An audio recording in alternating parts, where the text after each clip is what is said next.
Okay, we'll be covering questions on science and tech. Yeah, and then we'll look at some examples on technology. After that, I will talk about the difference between science and technology, a very important... There's no sound? Yes, give us a second. Okay, sure. Sorry, we're experiencing some technical glitch. I'm doing this for the first time after a long time, so expecting some problems, technical issues.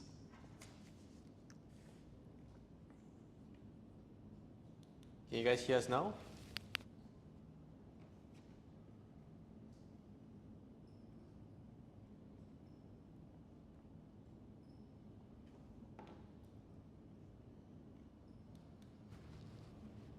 We test it out a little bit. Okay, sure. Yeah, okay, sound works now. Yep. The sound works, yeah?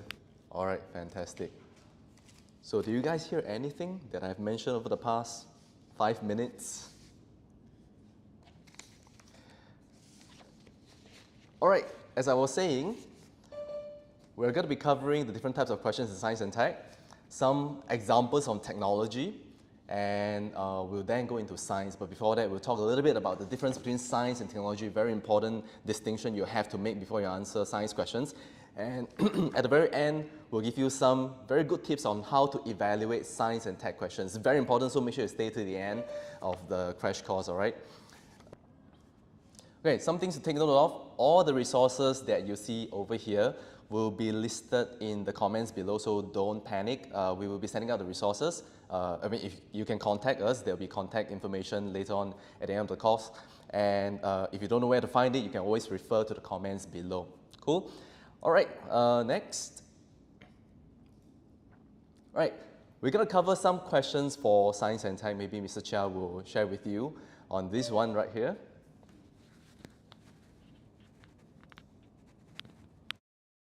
Okay, so actually you can find this list of questions if you scan the QR code. But if not, when you scan the QR code anyway, you will get to see the list of questions that appear for the different topics that we're talking about just now. There are general questions about the impact of science and tech, but beyond that, there could be questions that were based on specific aspects of technology and science in the first place, like artificial intelligence or medicine, health and aging, or it could be about how it affects animal testing, animal research, or even other skills or other aspects of society as well. So you can use this as a handy list for you to revise and look through different questions that you want to plan for in your exam revision. There's also one other part to think about, especially when it comes into religion. We'll leave it up to you guys to read through this as well and how it affects other aspects of our lives as well. Okay, I'm going to move backwards. And so you can scan the QR code to get access to this. I'm just going to leave the QR code here for a minute so you can scan it, use your phone, take a picture, do anything you would like to. Do pay attention. Here, science and tech is one of the most common kind of questions you'll see, which is why every year we cover science and tech questions, and we encourage all students to study for science and tech. One of the best things about science and tech questions is, I would call it somewhat evergreen, so it doesn't evolve as much or as quickly as questions in, say, politics. You know, politics changes very quickly. So if you are looking for something that you can use that's going to last you a little longer, I would highly recommend going for science and tech as a topic. Now, of course, there are other topics that we'll cover on different GP subjects, GP topics, and those will be important as well. If you are interested, you can always check out our YouTube videos or you can check out the resources that we're going to be sharing with you. Okay, next, let's go into the lecture proper on technology, okay? So we're going to start off with technology. A lot of students, when you see the word technology, you may be reminded of things like, you know, your smartphones, the internet, your computers, but that is not all there is to technology. There are a lot of things we can cover in technology.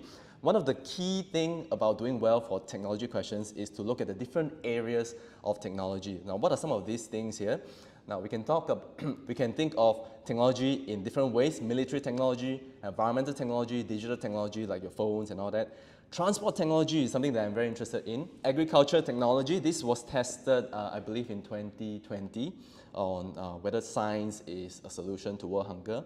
And medical technology. Now, these are all very important areas. Of course, there are other areas like sports, education, arts, politics, and business. I will not go into too much details on these. I'll just touch on them later on. So the previous slides you saw, the 6 areas, right? Every time you see technology, try to brainstorm in those domains that you saw. All right, now let's go into the question for today. Okay, I don't have the question here, but I'll tell you verbally, so do pay attention. The question is, modern technology improves the quality of life. Modern technology improves the quality of life. Do you agree? Now, when you have a question like that, you need to look at the positive aspects of technology and the negative aspects. So let's look at the positive aspects of technology. Now, the first one is how technology extends possibilities. Extending possibilities in what way? Maybe I can just give you a quick example. In the 1900s, can you guess the average human lifespan in the 1900s? Okay, I guess some of you might think like 40, 50, 60. Okay, right now the human lifespan, life expectancy is about 75 right now, globally. In Singapore, it's closer to 85. Now I can tell you in 1900, okay, any response? No, okay. Now I'll tell you a shocker. In the 1900, the average human lifespan was only 31 years old. And I'm past 31, by the way. Okay, so whatever I'm leaving right now is just bonus. Now, one of the things that has enabled this extended lifespan is technology, the use of antibiotics, the use of imaging, the use of like modern scientific medical approach. So all those things, okay, about technology, they're extending what is humanly possible. It can be our lifespan, it can be what we are capable of doing in terms of communicating, it can be all sorts of things. So the human body and mind have certain limitations, but technology can help us extend that. We can see this in communication technology. You can now talk to people across like halfway around the globe. You can have Zoom meetings with them, and you can even pray online. In the Vatican City, they have this app called Click to Pray. I find it quite interesting. So you can use any of these as examples on how technology extends the possibilities that we have. And what else do we have? Hey, transport technology. Now in the 1800s, it took about 3 months to cross the Atlantic Ocean. So if you want to go from, say, New York to London, that's 3 months. And in these 3 months, a lot of things can happen. Okay, think of storms, think of piracy. The risk of crossing the ocean in the past was really high, and the chance of dying was really high. But today, the same journey takes us 5 hours by plane and just 1 week by ship.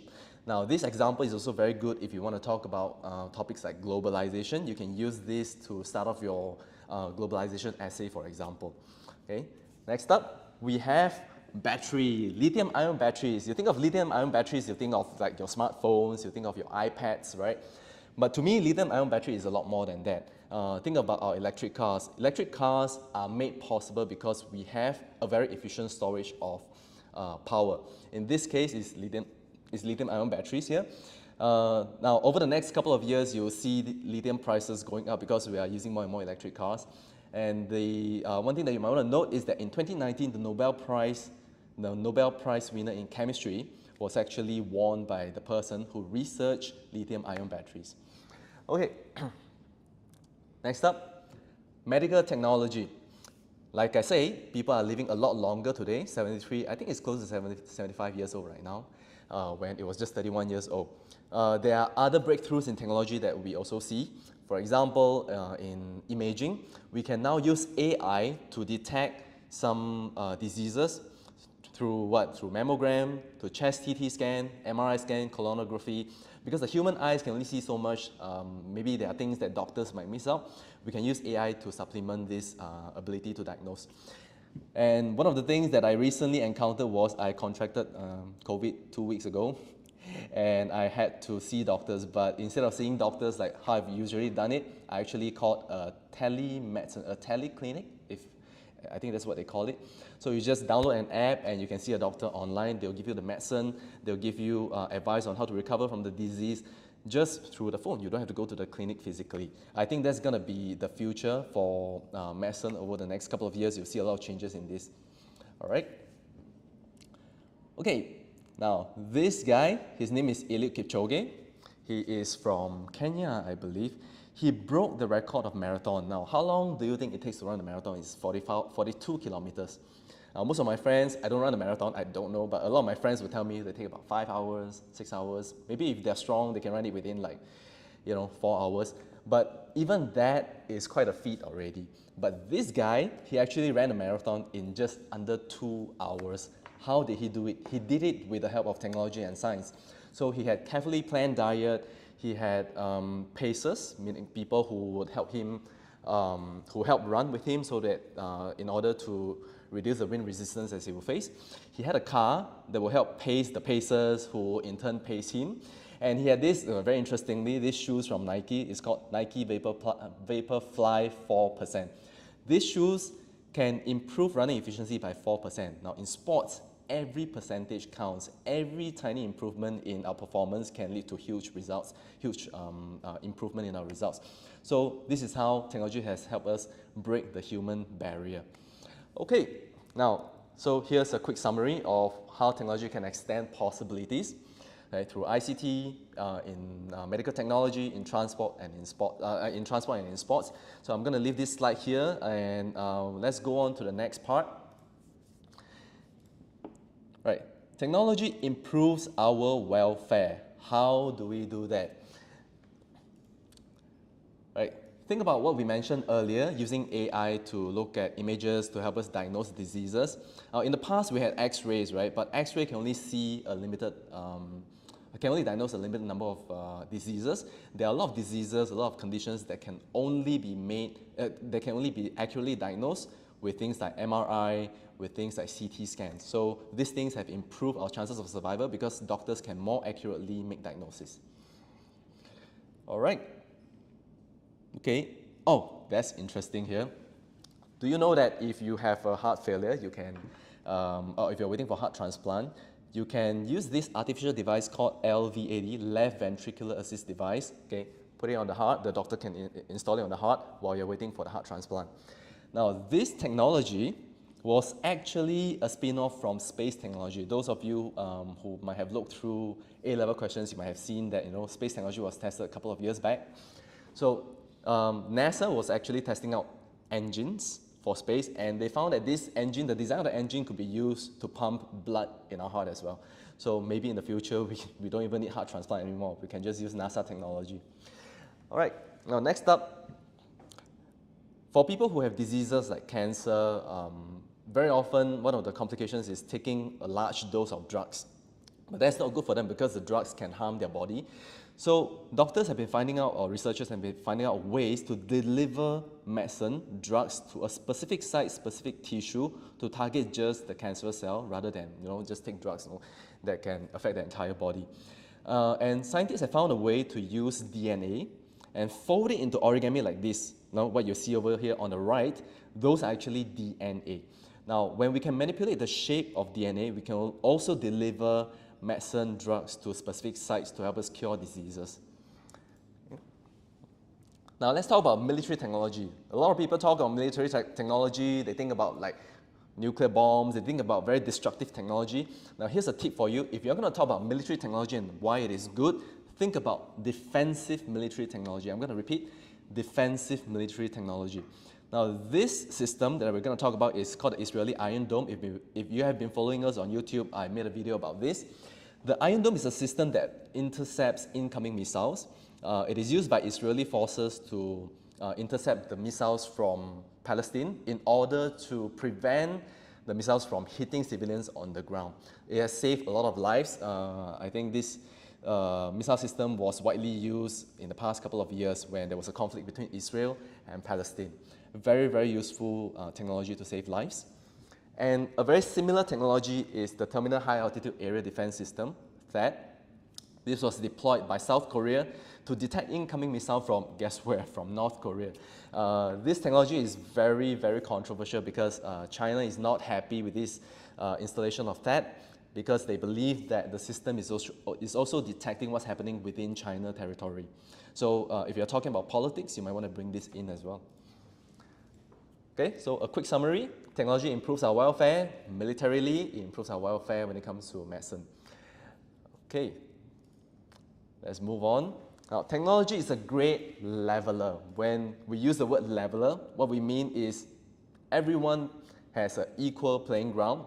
So in addition to helping us improve our lives, right, it also makes sure that people who are less privileged have a chance to rise up the social ladder. Now, how does it do that? Think about transport system like this one. This car, can't quite see it, is a self-driving car designed by Waymo. Waymo is a company that's owned by Google.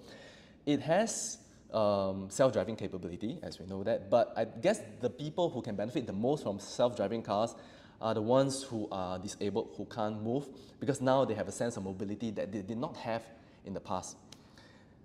Okay. On top of that, this is something that I'm very interested in, which is MOOC. We call it MOOC, Massive Open Online Courses. MOOCs are platforms where you can learn different courses from universities. So in the past, when I was in university, I used Coursera to learn from professors because my professor wasn't very good, by the way. So I had to learn from other professors from MIT, from Harvard. So I used Coursera.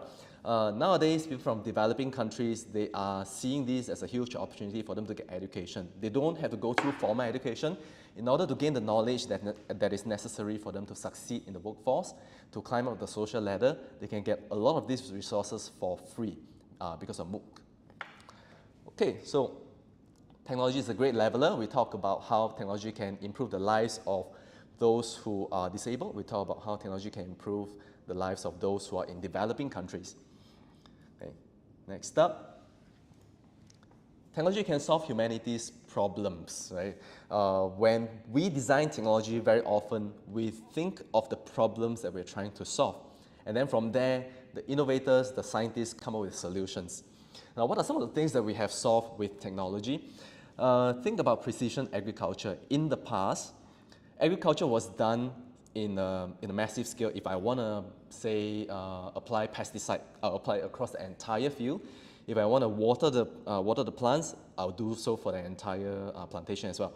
But nowadays, that's not done anymore because with the use of 5G, IoT, Internet of Things, and AI, we can precisely locate the plants or the particular area that requires, say, more water or more pesticide, and we just target that part of the farm. This will reduce the resources that are required. It will also improve the crop yield. Very, very effective, and this is a very new thing. I hope you can use this in your examples next time.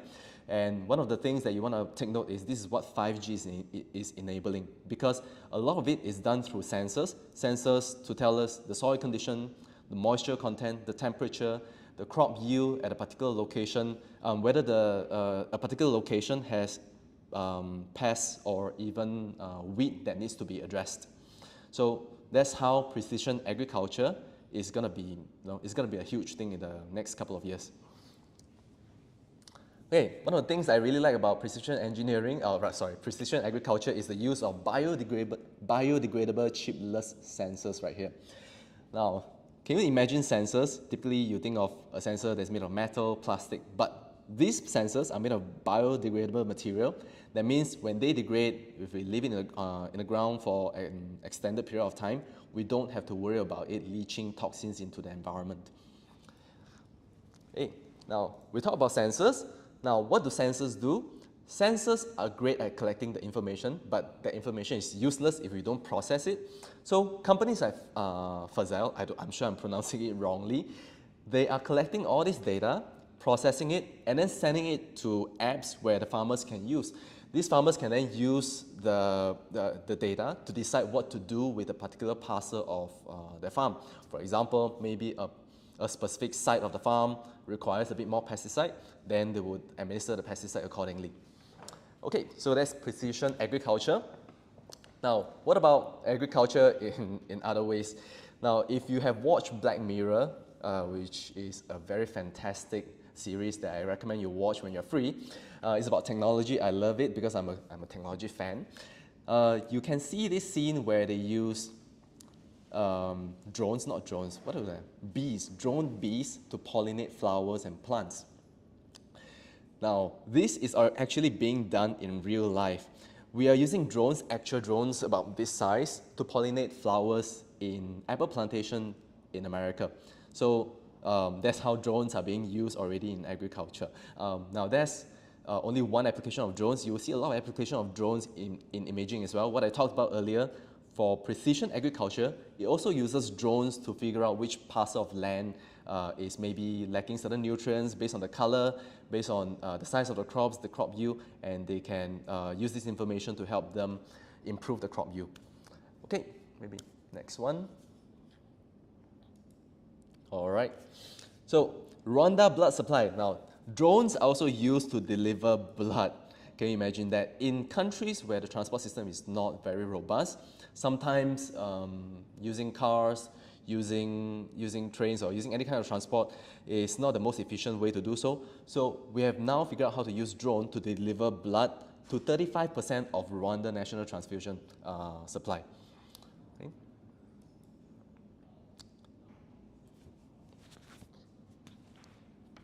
Now, one more thing that you can use as your example is the use of renewable energy. Now, renewable energy sources like solar photovoltaics, remember when we want to talk about solar energy, it's better to talk about a specific kind of solar energy because there are many types of solar energy you can talk about. So I tend to use solar photovoltaics. Note the spelling, how to spell photovoltaics, okay, and remember it. Now, in Germany, after the Fukushima disaster, the government decided that, hey, you know what, I don't want to use nuclear anymore. So they started shifting to solar power. And in 2016, on one particular day, because of the sun, because of the wind that was present on the day, all the electric supply was actually met with renewable energy. So in the next couple of years, because oil prices are so high right now, we can see this trajectory going on probably until like maybe more and more countries are going to start relying more and more on solar energy and wind power. Okay. All right. Now, let's talk about carbon sequestration. Now, sequestration is spelled this way. Again, do note the spelling. Many of you may not have seen this word before. What does it mean? Now, carbon sequestration is a technology that captures carbon that's usually from, say, power plant, and then put it back where it came from. Carbon comes from fossil fuel. Fossil fuel comes from under the ground most of the time. But how do we prevent this carbon dioxide from being released into the atmosphere? We can actually pump it back under the ground, and the ground has a natural ability to absorb carbon dioxide back by, it's just a natural process. So when the carbon is pumped back into the ground, it will be stored under the ground permanently, and we can burn as much fossil fuel as we want without worrying about global warming. Okay, next one.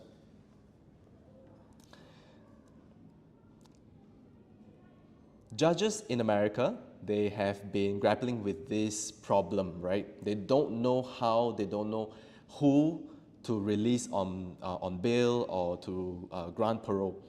So they've come up with a system, an AI system, to assess who are likely to reoffend, who are likely to be integrated back into society without much problem. Now, this AI system has proven to be a lot more precise, a lot more accurate than a human judge in determining who are likely to reoffend. That's why the word recidivism comes from, this word right here, recidivism. But this system, yes, even though it's quite accurate, it is very controversial because the system itself takes into account a lot of factors like a person's race, their backgrounds, and it can introduce bias into who should be released on bail, and it can interfere with the justice system. So it's good and bad. You can use this in an evaluative paragraph. Okay, so just a summary, technology solves a lot of problems that we are facing today. I think we've covered a lot of different technologies you can use. Here's a summary for you. You can come back to this slide. Now let's move on to the next one. Okay, the bad things about technology. I need to speed up a little bit, I guess. Okay, technology is not all beds and roses. It's being abused on a regular basis. Let's talk about how technology is being abused. One of the most common ways is by hackers. Digital technology has been abused by a lot of hackers. In Singapore itself, if you are writing an AQ, you can use this as an example. SingHealth experienced a cyber attack in 2018, and a lot of data was stolen, including the data of our Prime Minister. So this data was then leaked. We don't know who has this data. When used in the wrong hands, right, it can pose national security risk to us. Now the next thing is ransomware. I'm going to skip the middle part. Ransomware. In 2017, this ransomware called WannaCry, it hit over 200,000 computers globally. It cost $4 billion. And even hospitals like the NHS was affected.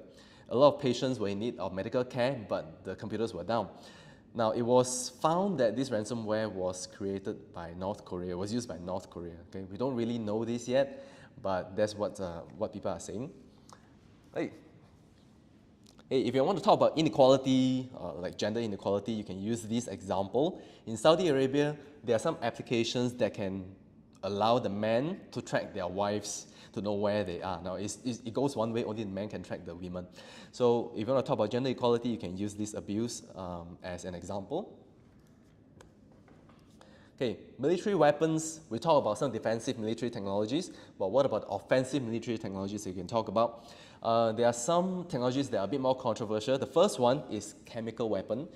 Chemical weapon has the ability to kill people indiscriminately. So unlike a gun, you can point at a person and shoot.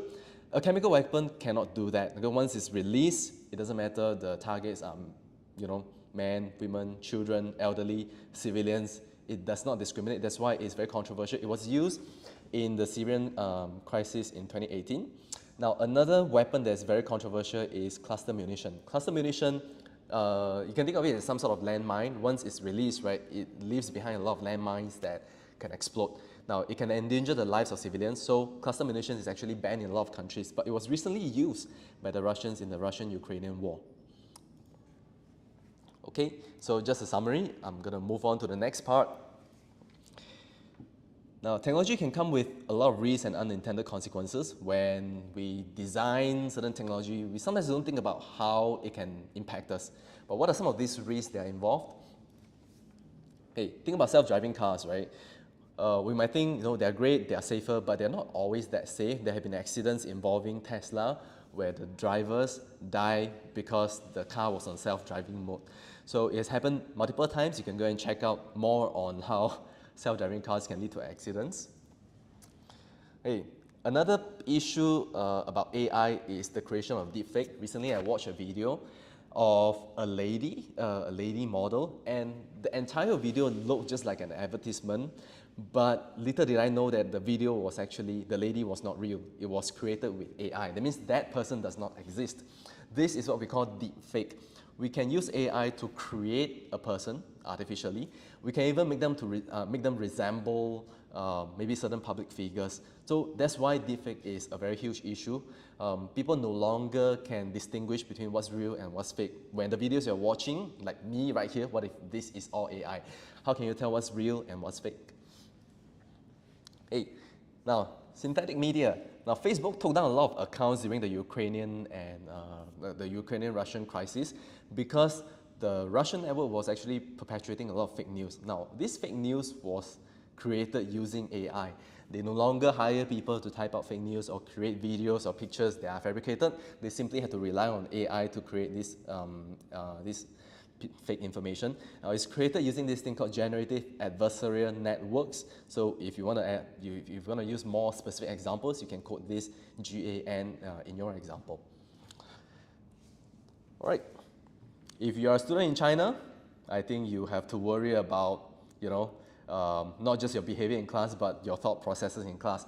Because in China, a particular school came up with a headband that can measure the brainwave, and it can determine whether a student is paying attention or not. So if you are not paying attention, okay, I wouldn't know, but a teacher in China probably can tell if you are wearing a headband like this.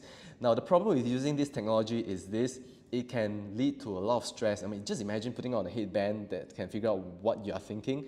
That can lead to a lot of stress. Fortunately, I haven't seen this being deployed at a massive scale yet, but who knows what's going to happen in the next couple of years. Now, hydraulic fracturing. Traditionally, if we want to extract oil, right, we have to drill a hole into the ground, into a reservoir where there's a lot of oil, and then we extract the oil from this reservoir.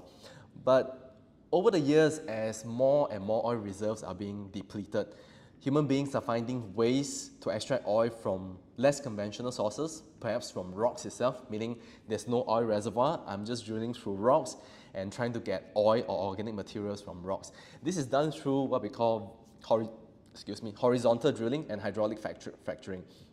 Hydraulic fracturing involves pumping water at high pressure to fracture rocks in the surroundings. Now this fracturing will release oil into the environment, and then we will extract this oil from the environment itself. But the problem with hydraulic fracturing is this: it can lead to earthquake. So in states like Oklahoma, Texas in the US, right, because of hydraulic fracturing, the incidence of earthquakes have increased tremendously. So you can also use this to talk about how technologies like this is leading to increased global warming. Oops, I think the formatting is a bit screwed up, but doesn't matter, just listen to me. Renewable energies hold a lot of promise to saving the environment. But what if I tell you renewable energy, some of these sources of renewable energy can also pose a risk on the environment, especially on the wildlife and on conservation issues. Now think about the spinning wind turbines, right? Okay, it's like a giant fan. What if a bird flies through it? That's exactly what happens. A lot of birds in the US have been killed, okay, about 140 to 300,000 birds each year in the US alone have been killed by spinning turbine blades, right? They're very deadly to wildlife. Not only that, if you have a solar farm that uses concentrated solar energy, you can think of mirrors pointing towards a particular source, that kind of solar farms. Now that concentrated solar ray is actually very, very hot. So if you put your finger through it, okay, your finger will be gone, you'll be incinerated. That's what happens to birds and insects that fly through these areas. They're being killed by the heat. So renewable energy itself can carry a lot of risks and unintended consequences. Okay, so here's a summary. I'm gonna leave it to you to read it. Let's move on. Okay, technology enables exploitation. What is exploitation? Exploitation is when a group of people take advantage of another group of people, typically the rich taking advantage of the poor, or corporations taking advantage of their consumers. So what are some ways of exploitation? First one, I'm just going to talk about hepatitis C. Hep C, you heard of Hep A, Hep B. Hep C is a disease that has limited cure. If you get Hep C, there are not many drugs that you can take. One of the companies that has these drugs is called Sovaldi. It costs patients $84,000 just for one course of medication. So the company behind Sovaldi is under a lot of criticism for what we call price gouging. Okay, price gouging, G-O-U-G-I-N-G. Okay, next up, yeah, vaccine inequality. When companies come up with vaccines, or I believe it was like maybe early last year, a lot of countries were fighting for vaccines, right? In Singapore, I think we only got vaccinated starting April last year, just 1 year ago. Now, as time progresses, the richer countries manage to stock up a lot of vaccines. They have enough vaccines, so much so that a lot of these vaccines will go to waste. On the other hand, we have countries like countries in Africa, for example, Nigeria, where they don't have enough vaccines. So this leads to what we call vaccine inequality. Is one of the reasons why Omicron virus came about as well, because Omicron virus, it affected South Africa. At that point in time, a lot of the countries had vaccines, but a country like South Africa didn't have enough vaccines for its people. That's why the virus was able to mutate and spread across the entire country and then spread all over the world. Right. Now, exploitation can also come in the form of billionaires trying to exploit people like you and me. I'm sure you recognize this person. I'm sure you heard the news. Elon Musk is planning to buy Twitter. He's in the process of this writing right now. He is trying to buy up Twitter, and there are concerns that people like him, multi-billionaires who already have a lot of power financially, politically, now they will have even more power because they have access to our data, because Twitter has a lot of our data and some of it is private. Now, he's promising that he's not going to abuse the data, but who knows? When he buys over the company and when he has a lot of shares, he can decide what to do with our data. So that's a concern that we have. Technology can exploit, can result in exploitation. Now, next up, okay, we have some examples for you. I promise this is the last slide from me. We have some examples for those of you who want to write AQ on Singapore, right? Some of my favorite will be the second one, DBS Bank. DBS Bank is actually using a predictive algorithm to decide which employees are likely to leave the company using AI. Oh, I don't know how it's going to turn out. I don't know whether employees will be happy if they know that they are being assessed using AI. Other things that you might want to take note of is that since 2020, all P4 to P6 students are required to learn coding. It's not part of their curriculum, but it's part of what they have to learn, outside the curriculum.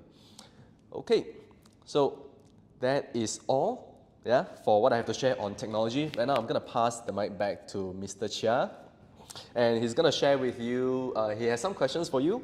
So. Yeah, thank you, KP. So now is the time for him to take a drink, and we're going to move back to the Mentimeter as well for you guys to answer an important question. In the next segment, we're going to cover about science. But the key thing to think about here, do you think there's a difference between science and technology, or are they overlapping? Do they mean the same thing to you? Again, please join us at menti.com. The code is 41095790. We'll wait for your responses, and we'll see how it goes. While waiting, of course, I was saying in the chat as well, we'll be giving you guys some access to free content later on. So do stay with us all the way as we try and unravel the mysteries of science in a short while. So far, the first response says that actually they're the same thing. We'll see how it goes in a while. Let's wait for the rest. And someone is saying VJC is good, I think. Anything else that you guys have to say? Please let us know what you think. Is there a difference between science and technology? If I angle it properly for you, when you look at this in your exam questions, if the question purely says technology does this, do you then assume that it's the same thing as science? Or vice versa, if it's about science itself, do you then say technology is part of that in the first place? So I see some of you saying that tech now comes from science. It's a branch of science, and advancements here can discover more theories in science. The long answer here saying that science explores new knowledge methodically through observation and experimentation. This sounds quite familiar to me because my students will know this. And technology is the application of scientific knowledge for different purposes. But nevertheless, the claim here or the belief here is that it's still very similar. So a lot of you guys are saying that technology is tied to science or is the application of science. And there's an interesting point here about how maybe technology is more tangible and science is more intangible. I'll wait a while more for a few more responses. First, it's knowledge application. Okay. Someone did point out that science has experimentation. So is this saying that technology doesn't have experimentation? I'll wait a while more. And I'll pass the time back to KP in a while. Let's wait for maybe a couple more answers to see anybody else has anything to add in here. Again, it's a good time to then test your definitions. Don't forget, in your essays, you have to actually bring in the definition of the key term and let us know what it means so your teacher or your marker can tell or determine your scope of your essay as well. So last answer I'll talk about, this says that it's a discovery of theories, whereas tech involves the application of these theories. That's interesting. KP, I'll pass the time back to you to look through whether you agree with what they say, and we'll dissect what is the difference between science and technology now. Now, some of the interesting things I see here is science involves experimentation. That is absolutely correct, but that doesn't mean that technology doesn't involve experimentation. Yeah. Now, what is the difference between science and technology? I think the concern that we have a lot is when the question asks about science and we start bringing in technology. That's a very common mistake that students make. What is the exact difference? Now, think of it this way. Science involves theories, scientific theories. So you think about Einstein, okay, does he come up with technology? Maybe not so much. He's more involved with coming up with the theories that can lead to technology maybe further down the road. So scientific discoveries don't always lead to application. Think about the theory of maybe Darwinian's theory of evolution. Think about theory of relativity. Now, we can't always apply such theories. So in a way, science is not something that you see on a day-to-day basis. Technology is something that you can see more because it's application-based. Now, I talked about 6 areas of technology, military, environment, medical, agriculture, yada, yada.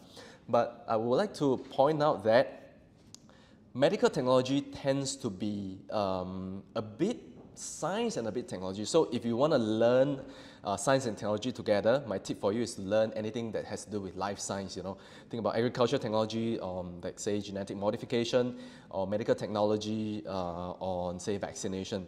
Now these things can apply to both science and technology.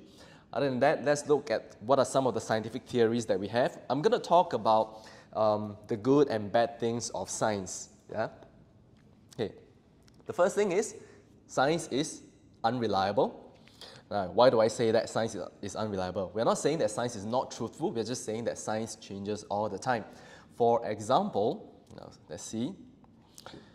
Now, Einstein's theory of gravitational wave, now it was not proven until very recently, many, many years after Einstein died.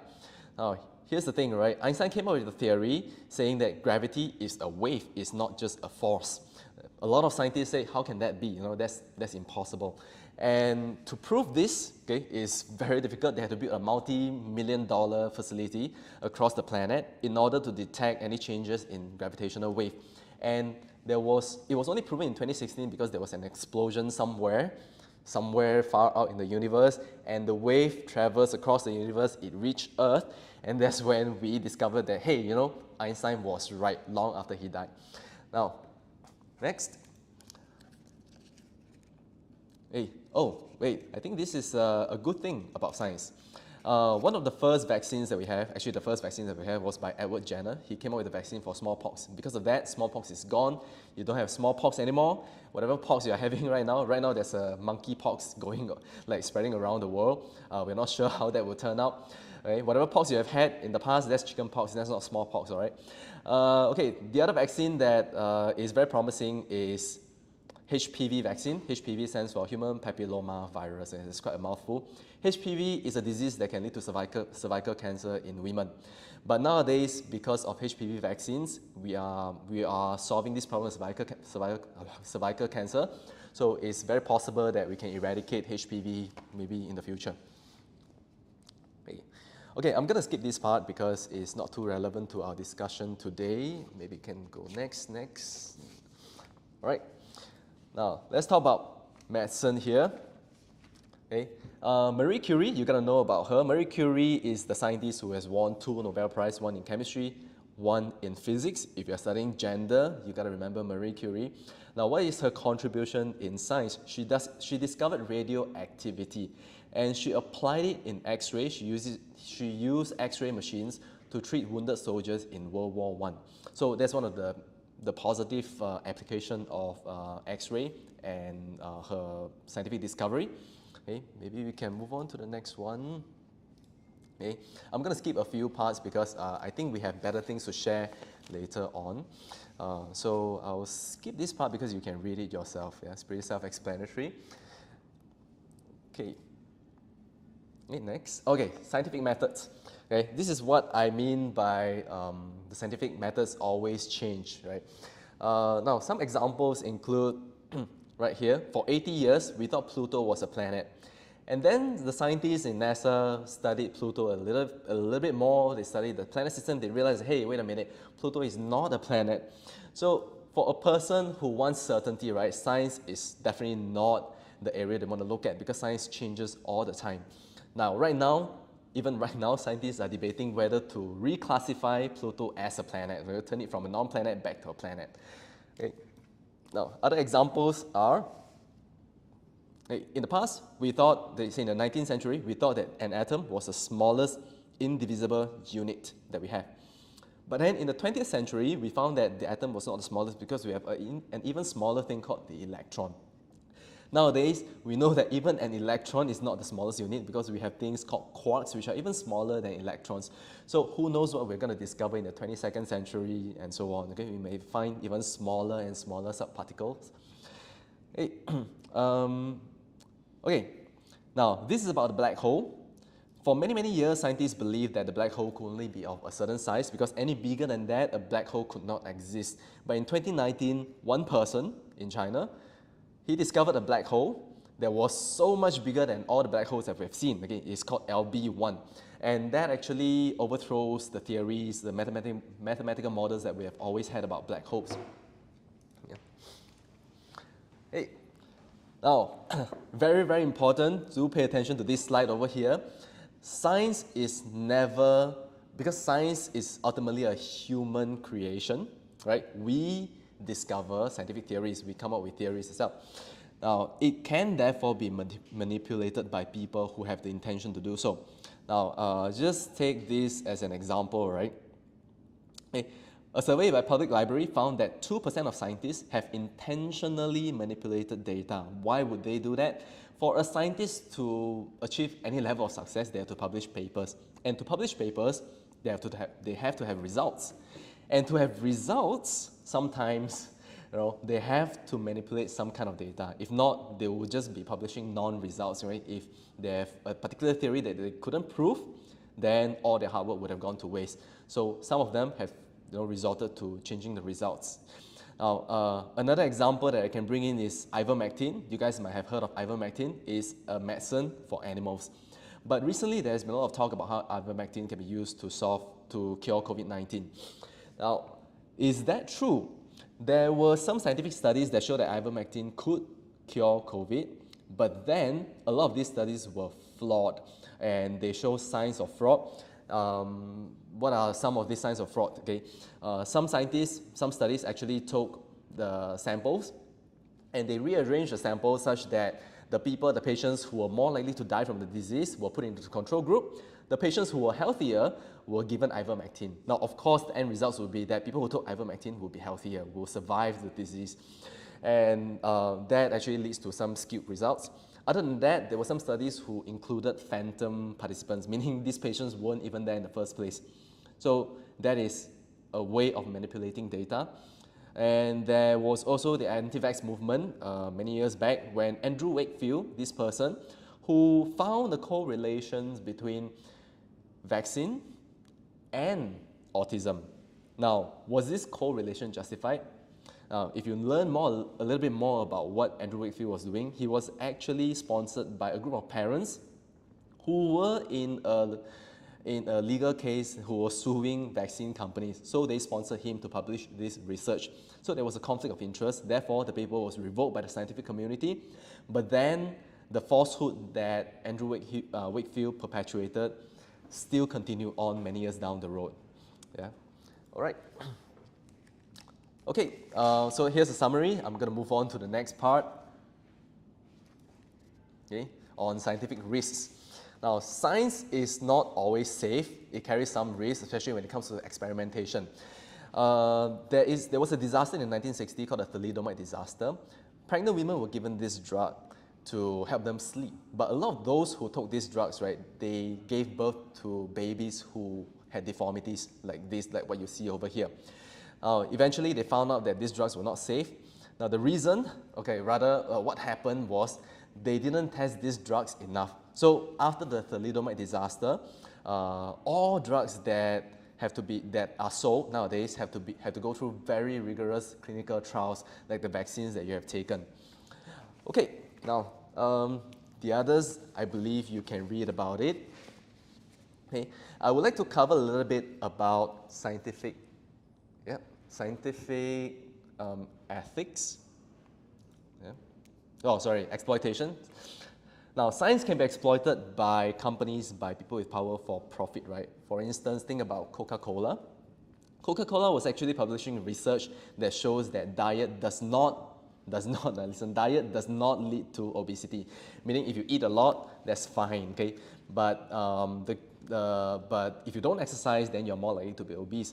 We now know that that is not true, yet Coca-Cola is funding studies that show otherwise. Why? Because they want people to continue buying their drinks, their sugary drinks. Now, ExxonMobil was also involved in a series of misinformation campaign. It published a lot of fake science showing things that are pretty controversial, like the fact that climate change is not real, global warming is not real, that human beings did not contribute to global warming, that fossil fuel was not responsible for global warming. All these studies, right, actually just serve the agenda because they are a fossil fuel company. So science can be exploited for profit, especially science that is usually sponsored by companies. So do take note of this. Hey, next up, I'm going to pass the mic to Shan Hao. Now, Shan Hao, a very good teacher. He has taught in MOE school and he has a double major in political science and Southeast Asian studies. Now, what's more interesting is this, Shan Hao can speak 5 languages. Okay, I'm very impressed with him. He can speak Thai, Indonesian, and Vietnamese. I'm learning Vietnamese right now. Maybe someday he can teach me. So I'm going to pass the mic to Shan Hao, where he will share with you about scientific ethics. Do pay attention here because he will be sharing with you on how to evaluate, on how to use certain theories to elevate your points. So, Shan Hao.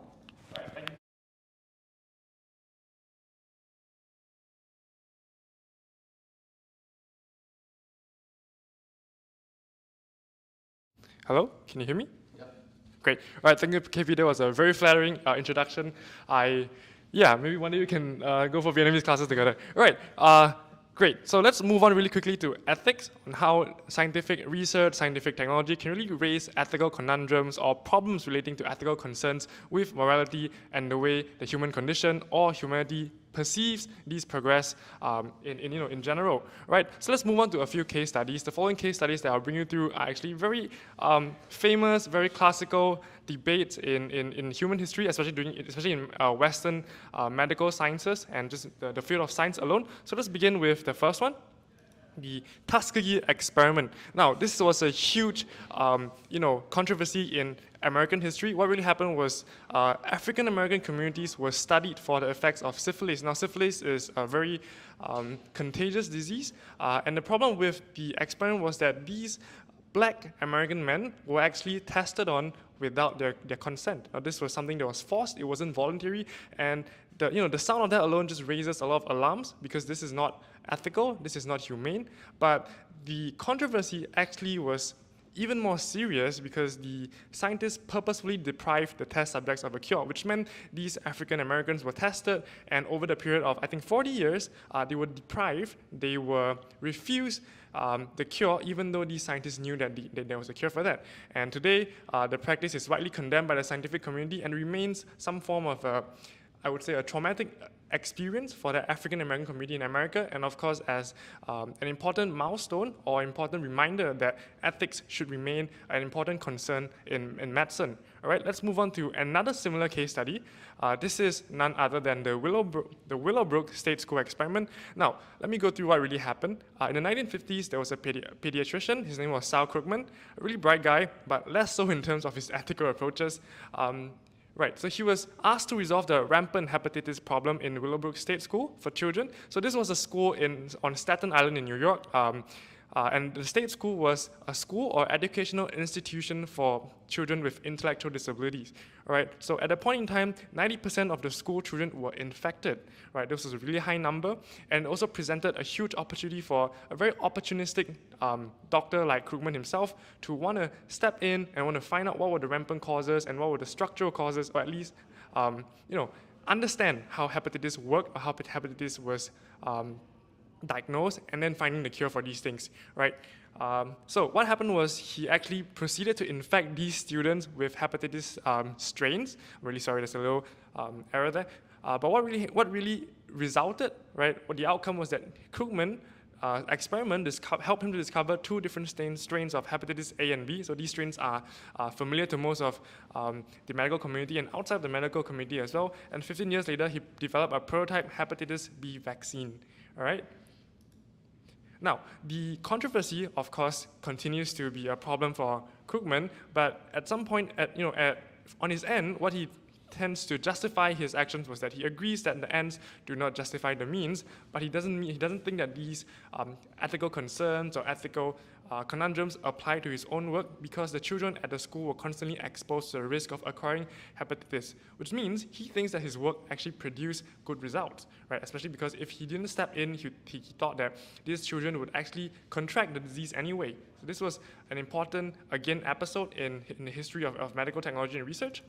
So let's look at something else, a little bit diverging from medical technology. This is the Bikini Atoll experiment. So this was a series of 67 nuclear explosive tests in the Marshall Islands in the Pacific Ocean, which include the devastating detonation of a hydrogen bomb.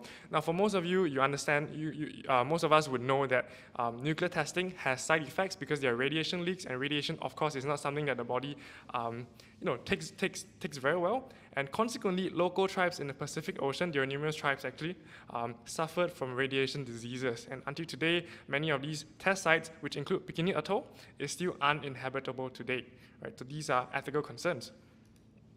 Now, the other example that I'll go through today, which is something that most of you would find a little bit closer to heart because of the COVID-19 pandemic, would be the Princeton University's crazy proposal, just a proposal for herd immunity for India. So you guys might be familiar with how herd immunity works. It's a medical proposition that if you were to introduce a certain virus into a community or a certain society, over time the society would develop a form of immunity that would ultimately be beneficial and provide some kind of immunity against the strain or the contagion. Right? So in 2020, researchers from the Princeton University proposed the same idea for India, and they believed that the strategy might be successful because there was a disproportionately young population that would face less risk of hospitalization and death. Of course, these things were not very well received by the international community and of course by Indian policymakers, and of course it wasn't executed, it wasn't carried out, and it was rejected. Now, so these 4 experiments or these 4 cases in our history show that scientific progress raises ethical questions and conundrums, right? Apart from the ethical question, the problem with science is that science is really costly, and experiments and research can be very expensive, and sometimes it can take a toll on people involved, stakeholders like governments or private sector actors as well, right? And this is especially so for those, in some ways, science deniers or naysayers who hasn't really seen the value of science. Well, this is what it looks like in these 3 case studies. The first one is the experiment or the project in Switzerland known as the Large Hadron Collider, and this aims to study the particle physics, right, quantum physics basically. And this is one of the most expensive equipment and costs, and it costs up to $1 billion a year to run, which is actually half of Central Africa's Republic GDP. In other words, not everyone's going to be able to afford these programs. Only some of the richest countries and states in the world can afford to funnel some of the state funding to these programs, right?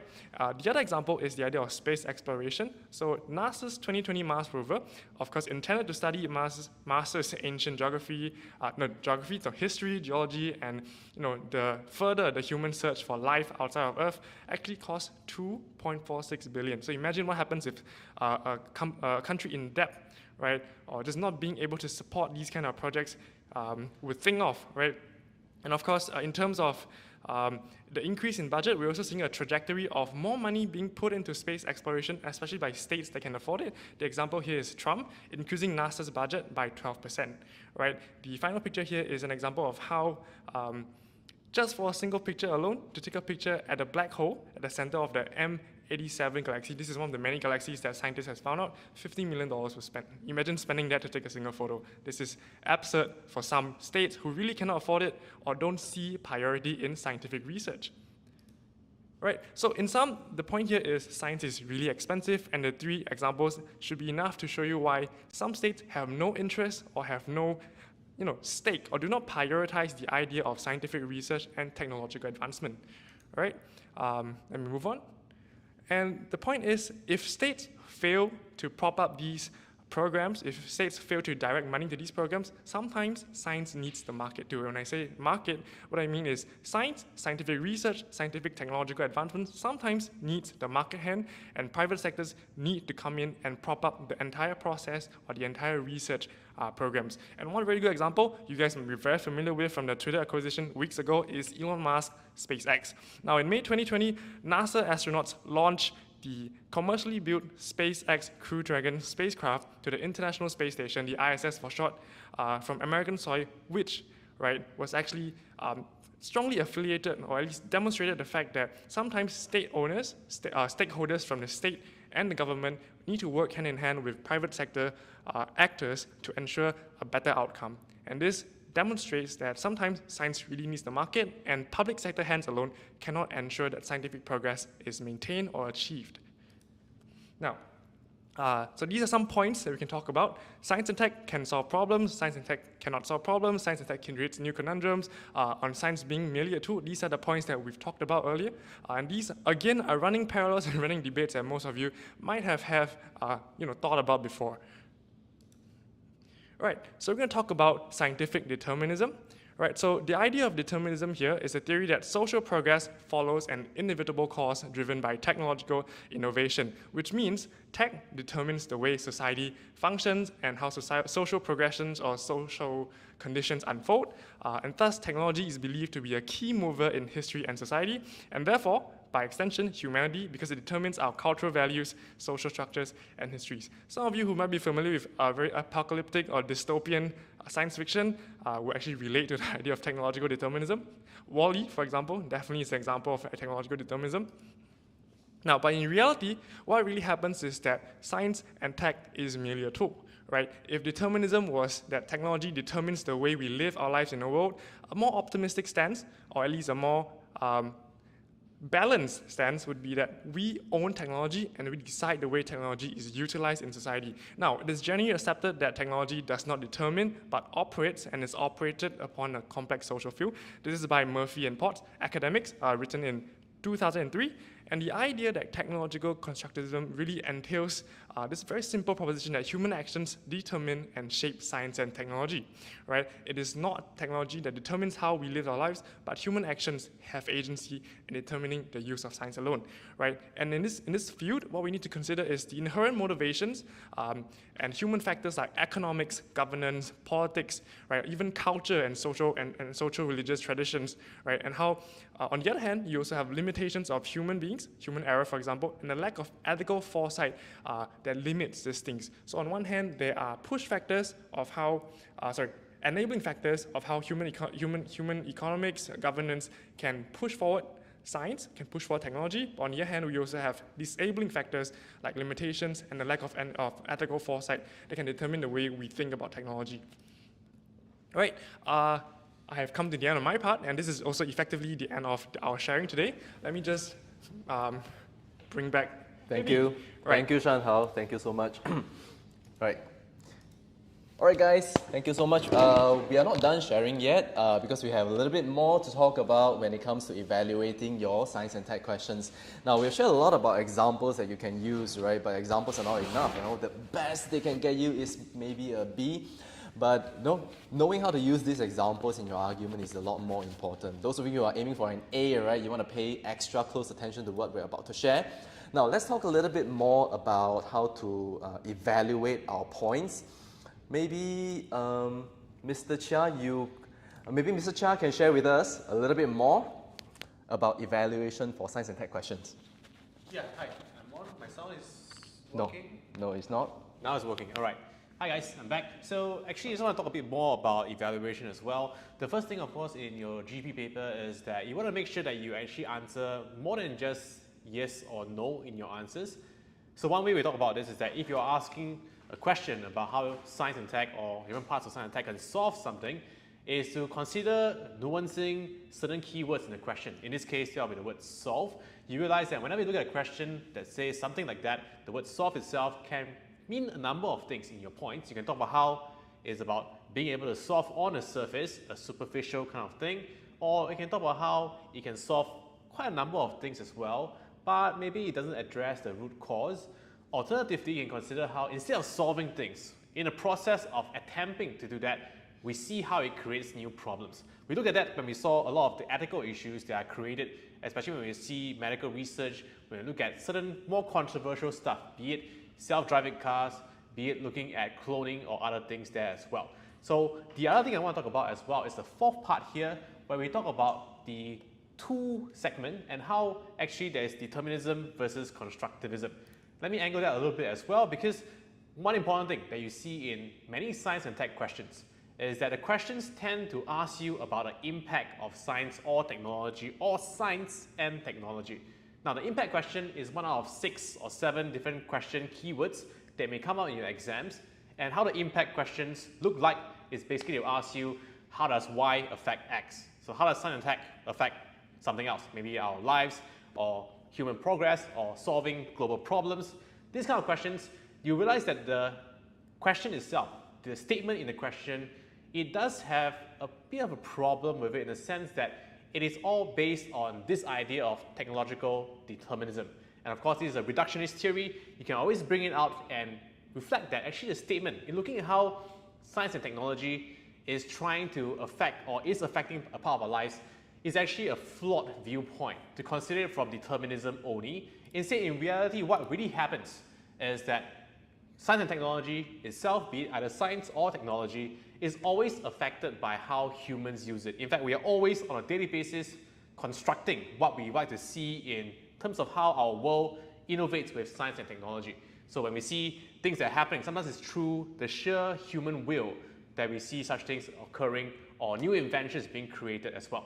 So then what you want to do here is, after going beyond saying yes, no, you can critique the statement in the question and show me how actually in reality technology is actually constructed by us and by society in general.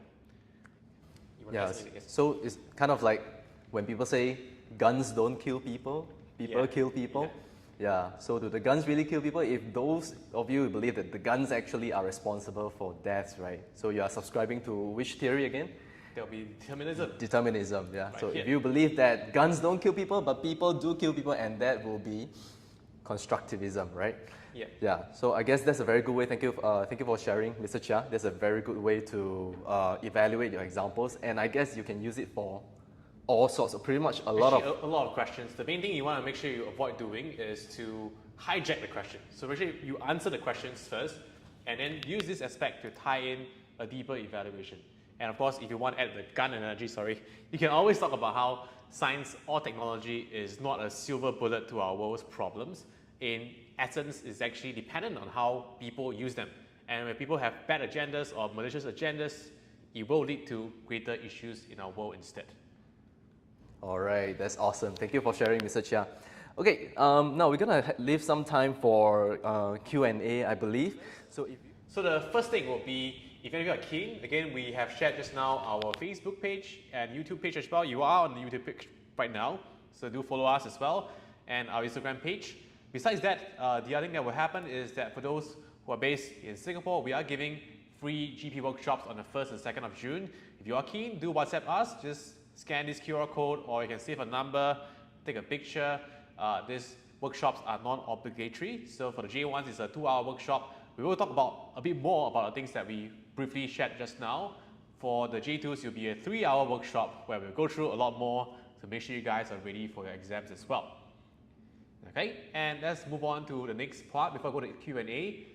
There is one last segment. I think the fonts have not become very kind to us when we changed the size of the screen, I'm sorry.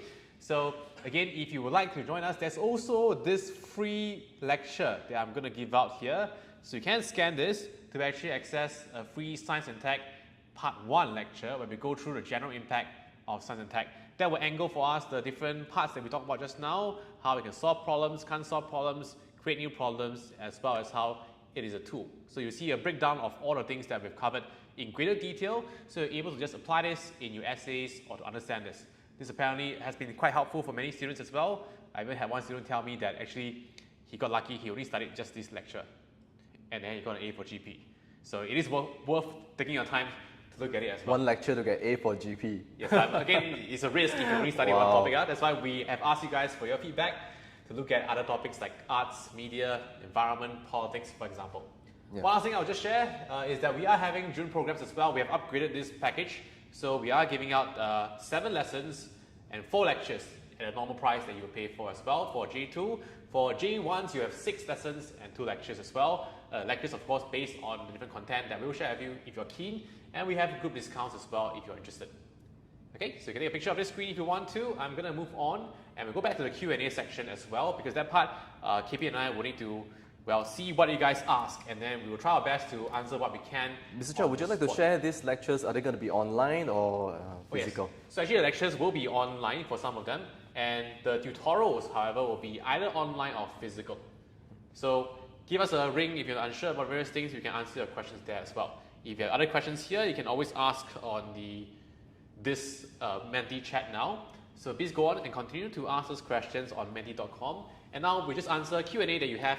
Ideally, first thing you can ask us will be about the lecture Science first. and Tech. Science and Tech first. And then after that, we can go ahead to look at other questions that you have, like the skills questions here. So we'll see. We'll wait a while first, and then we'll start answering some questions, maybe in about 30 seconds to a minute. Again, feel free to ask us things you want to ask about GP, but ideally start off with science and tech first, and then we can move in a more general direction. Yeah, correct. It makes more sense for us. It's not it will go everywhere, and that could affect some of the viewers here as well.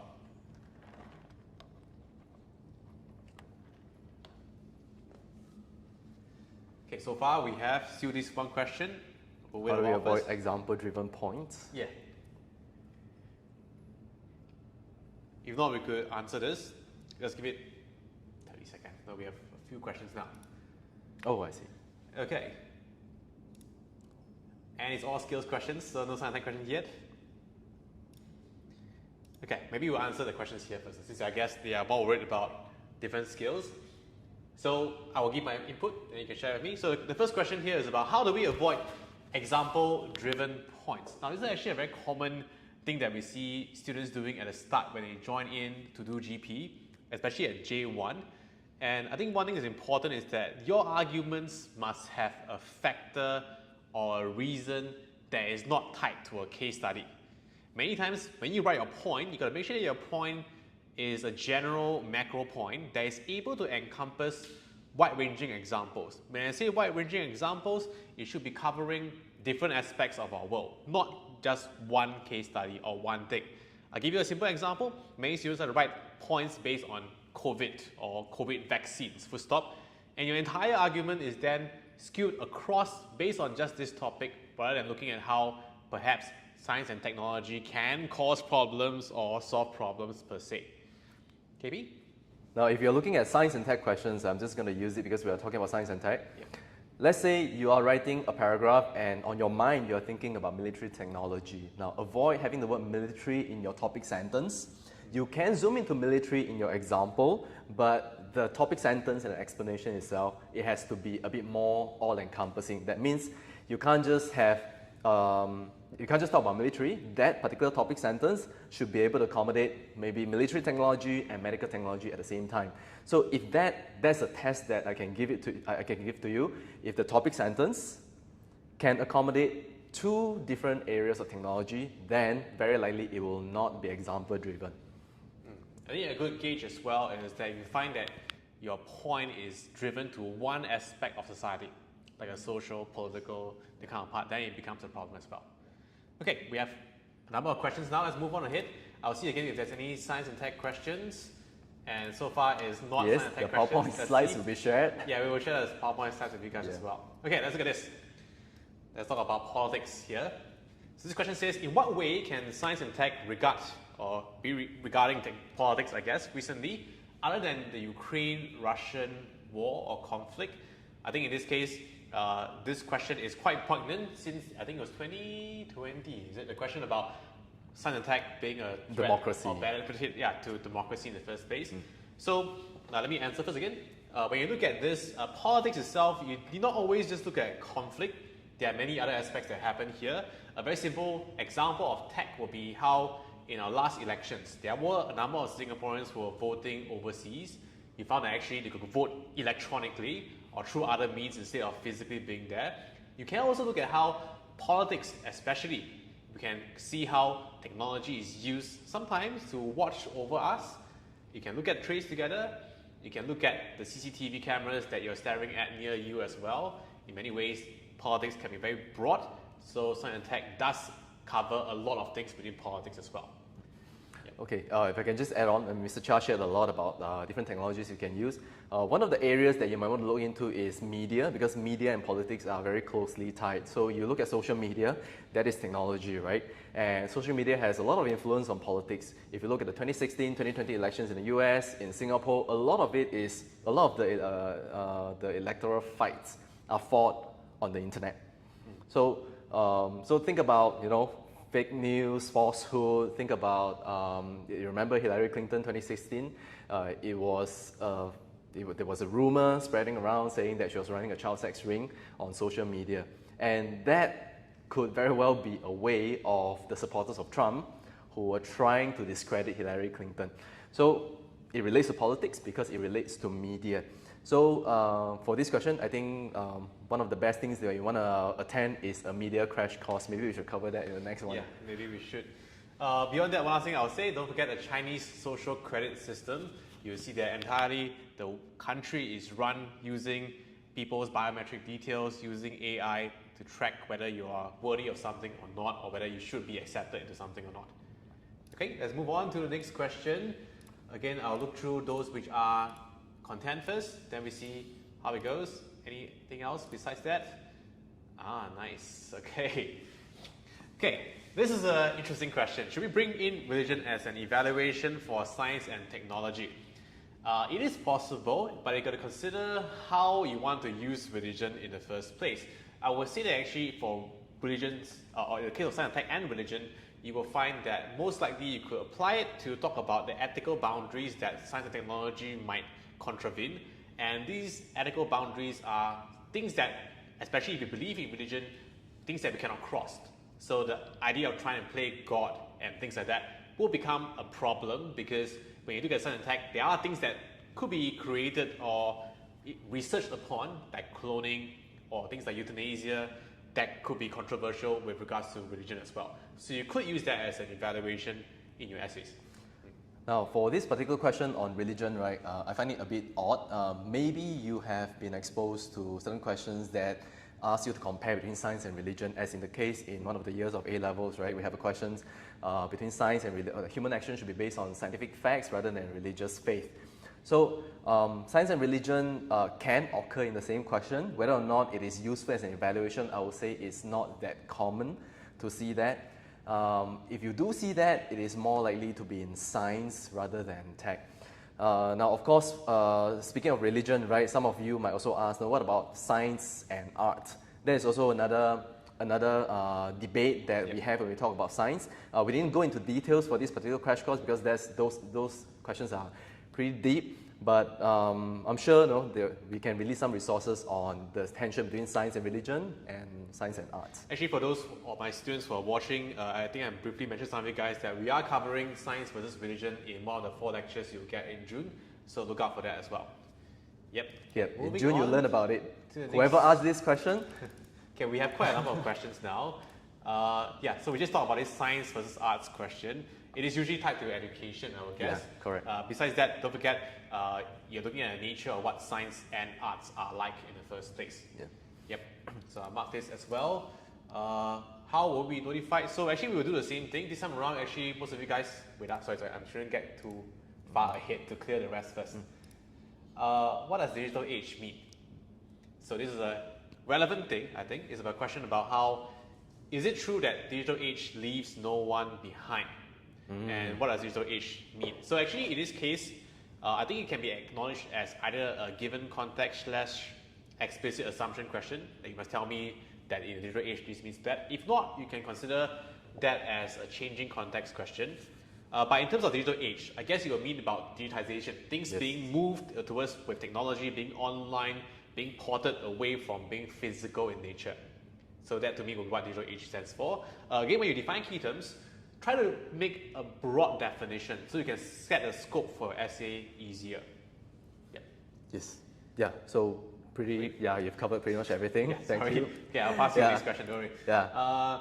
Okay. Let's see anything else for science and tech. That's great. You can cover it. Yeah. Okay. Yeah. I'm still recovering from my COVID symptoms. Sorry. Okay, we've covered this a little bit. I'm more than happy to let Mr. Chuah answer everything. Sure. For the arts and science question, by the way, it's important to look at the value of arts as well versus value of science. It sounds like I'm trying to sell, but I'm not trying to sell. But for our students, again, in June, you receive arts and culture lecture, and you will see this as well. We debate about the practicality of things as well. My hint to you is we may want to consider things like the Maslow's hierarchy of needs and why certain people will argue that science is actually more worthwhile, more practical, perhaps. But there's value in both sides as well. Of course, in GP, never a yes/no answer all the time. Okay, moving on first. Again, I'm trying to track through any other questions about science and tech. Okay, I think how about the previous one? This already, yeah. Yeah. Okay. How has technology affected human interaction? Do you recommend we do it? Restrictive question. This is not a restrictive question. Yeah, it's a very broad question. Yeah, it's a pretty broad question. I would say this one, how has technology affected human interaction? It's not an argumentative question either, the way it is asked. Yeah? So if they ask, has technology negatively impacted human interaction, maybe it's a little bit more, more argumentative. But nonetheless, let's assume that you're given this question. Do you recommend we do it? It's actually pretty easy to tackle this. Yeah, it's quite a doable question. So you need to define human interaction in what way? Do we mean like face-to-face interaction, or do we just mean like between two human beings or a group of people? So it's better, like what Mr. Chuah said earlier, to define it a bit more broadly, and then you can tackle it in different ways. So one of the ways that you can talk about is, during COVID, definitely you can bring in this example, right? During COVID, we have seen technology actually brought a lot of value to us, because otherwise this lecture would not be possible, okay? You have to come to class to see us, and the class has a limited size, right? So technology, in a way, it has actually improved human interaction, and it has also enabled like large-scale human interaction, especially in times when things get a bit tricky, when human-to-human physical interactions are discouraged because of spread of diseases.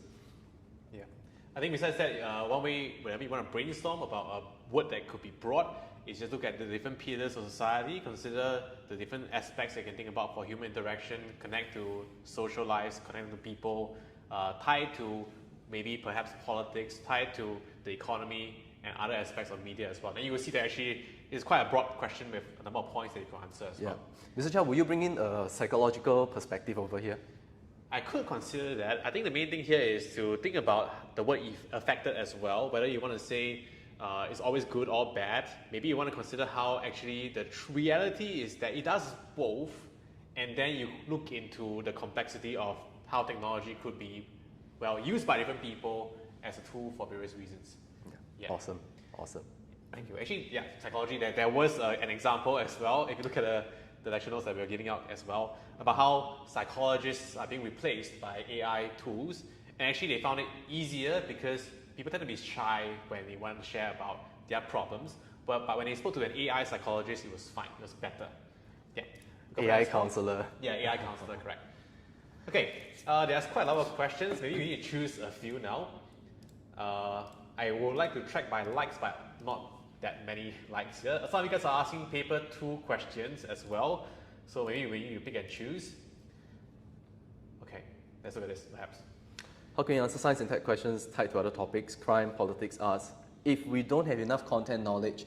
Or if you don't have enough content knowledge, then don't answer it. I think that's a very easy question. But then, of course, a lot of us, we have this issue when we think of, science and technology and politics, I don't have any example. But like I said earlier, you can always think about the other domains that are a bit related. So you can talk about human rights, you can talk about media, you can talk about the social credit system. So it's important to brainstorm everything you've learned about science and tech, and then see which are the ones that you can use. This is an important question, I think, because increasingly Cambridge is running out of questions to ask. So they're starting to bring in different topics to relate it to, especially technology, such a broad topic, right? So when you're doing a revision, we will be giving out, I think in some of the content packages that we give out, you will encounter questions like this. So do pay attention to the examples that we bring up in these questions. I can't cover this within the scope of this lecture, but do take note of the essay outlines that you'll be getting. Yeah. So again, it will be linked in the description below.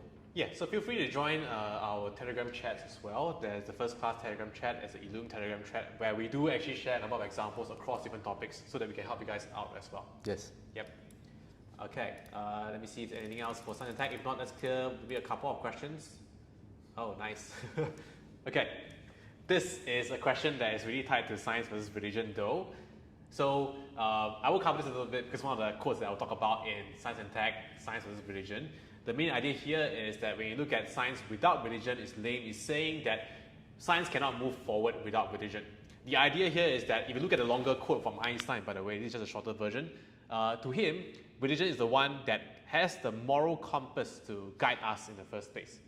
But then he argues that religion, on the other hand, without science is blind. He's saying that without science in the first place, religion cannot see the truth in the first place. So again, when you look at this question, you are angling that comparison between science versus religion. We don't want to spend too much time on that because that is a very niche topic. Again, if you look at the number of questions that has appeared for science versus religion, it tends to be a few schools that tend to ask that in their prelim papers. In national exams, it's yet to appear yet in the last 5-6 years or so. Perhaps you could spot it and think that it will appear. I would say maybe, but there's probably a lower chance. But you want to use these arguments here to tie towards the ethical parts of science as we covered earlier on. Yeah. Anyone add here? Yeah, I think ethics is something that you have to bring in. It's inevitable. It is very important for you to know how to argue about ethics, though it's not easy. Excuse me. So before you attempt this question, make sure you have read some essays on ethics, some model essays, and make sure you have learned it. Yeah, don't just jump into it without having tried it, because it can be a trap, these sort of questions. Okay, so I'm going to just look through again. We cleared this already. So maybe we'll cover 2 skills questions. KP, you would like to choose? Okay. Anyone that you want to do? These are the bombastic words. Okay, let's look at this one. Okay, let's look at this question. How to think of a good rebuttal, and is it necessary to use a bombastic word in arguments? There are 2 questions here. It's a double barrel. Yeah. How to think of good rebuttal? Personally, I have 7 ways to come up with rebuttal techniques. You can think about things like problem solutions. You can think about stakeholders. Think about context. One of the things that I like to use in exams, especially in AQ, is look at a changing trend, right? Let's say you have, for example, is solving environmental crisis, right? Is it realistic? I can talk about some factors, some drivers of environmental protection, and I can say, however, the trend is also changing. We are seeing some drivers in the opposite direction where environment is being degraded. So there are in total 7 rebuttal techniques that we can use. I will make sure to take note of this. Besides those that I mentioned, I will probably make a video or give some information on how to write rebuttal. I'm sure there are a lot more rebuttal techniques. Yeah, there's a lot of rebuttal techniques. I think the core concept that you got to remember is that your rebuttal has to show me that the counter argument is not correct, either logically, so there's a fallacy, or either in terms of scope, and that will be how it's myopic. So I do recommend using contrasting lenses in my case, things like how is theory versus reality, long run, short run, minority, majority, as basic samples, but the idea here is that you have to reject the counter argument. If your rebuttal just says, they say this, but I think this way, then it's not a rebuttal. Yeah, it's not helpful It's just another one of your arguments. Yeah. So that's one of the pitfalls of rebuttal. Yeah. Ultimately, your rebuttal, if you only have one counter argument rebuttal in an essay, or be just 2, is actually the pinnacle of your essay. You want to showcase that, look, I have good argumentation, so I wrote a rebuttal here. So use it well. Don't just state it for fun. And that's my viewpoint, their viewpoint. Instead, reject the CA. Yeah. Okay. In terms of the bombastic words in arguments, I would say it is not really necessary to always use the bombastic words to kind of reject it, unless the term is apt, really fitting in that case, then I will go for a bombastic word to reject that. Yeah, I agree. Yeah. For my students, you will know that there's a vocab list that we always talk about. You can use that as well. I think they're saying bombastic words in arguments in general. Yeah, not I mean, whoever asked this question, you seem to have you seem to not like vocabulary very much. Maybe, but calling it bombastic. But there's some value in adding some good words to use. Yeah, they don't necessarily have to be words that you almost never seen before. Yeah, but just using apt words will do, or phrases even. Correct. It's good to have them, but if they start to confuse your audience or yourself, then that's not good. Yeah, then it's not a good thing. Okay, one last question, perhaps. Let's go down. The first one has the most likes. You can consider that. There are those so it's a range according to popularity. We do have model essays. We do have the next crash course. We will share with you guys the PowerPoint slides as well. Quite a number of things here. How about we answer the first one? It's a heritage. So it's prelim. How can we help to preserve heritage today? How far can tech help to preserve heritage today? I think in the context of Singapore, if you go to, if you've been to museum these days, you can see museums themselves. They have also evolved. They're using a lot more technology. They make it more interactive. They make it. They use a lot more visual multimedia content to help make heritage a little bit more relevant, relatable to you. So, for example, the use of videos is one good thing, and many museums they started using videos as well. So, does it help preserve heritage? I think yes, it does. There are also certain examples you can bring in on how technology is helping to put heritage in a more favorable light. So certain buildings may come across as, they're like a sore thumb, Singapore is so modern, yet there are certain buildings that are so old because they've been preserved for historical reasons. Now, technology is helping to bring out the other side of these buildings. If you remember, I think every year there's a light show in, is it Singapore River? Along Singapore River, where they will screen projector images. They will project images and videos onto the exterior of museums or exterior of certain heritage buildings. So these buildings start to come alive. So again, a very, I would say, quite an art question. If you were to attempt this, those are some of the examples that you can bring in. It's more of an arts and culture heritage question. It's actually looking at, I guess, how technology can assist that. Besides the examples that KB has mentioned, I think the other thing to look out for, if you want to, is look at the new forms of technology like AR or VR. I was just sharing before we started this lecture with KB that I play some VR games, like the boxing games, to try to get some fitness done. But in terms of Google Arts and Culture, if you guys have searched that before, it is actually something you can access with AR as well. So you can actually view different museum pieces around the world as if it's in front of you at your own home if you have a device that allows you to do that. And most of our phones can do that as well. And of course, there are many other ways that technology can help. In the end of the day, what you want to think about is what heritage stands for to you. And again, every question, there is that term that you want to nuance and offer me the broad definition. And then from there, like what KP was saying, you can talk about buildings, you can talk about different aspects of heritage as well. Would you consider intangible things like maybe food, language as heritage? Definitely, yes. So yeah, in that case, you guys can think about YouTube videos where you learn how to speak in a certain minority language, how to cook a certain traditional food. All these technologies are helping to preserve heritage almost permanently, I would say. Yep. Okay, I think yep. That should That's be good it for today then. Thank you guys for your questions. We enjoy these questions and really enjoy you guys here. We hope to bring more and better crash courses, better workshops to you guys. And June is coming up. I'm sure all of you are preparing for your examination, which is why we're trying to have this as early as possible this year. If your exam happens to be after June and you would like to prepare for it, I would highly recommend you join us in June for the workshops. Yeah, just give us a WhatsApp as well, and we will follow up with those of you guys who have contacted us previously with regards to the actual YouTube live video today. And if anything else, just drop us a text. We will answer your questions as well. Okay, thank you very much, guys. Okay. Have a good evening, guys. Have a good evening. Bye-bye. Bye-bye. See you.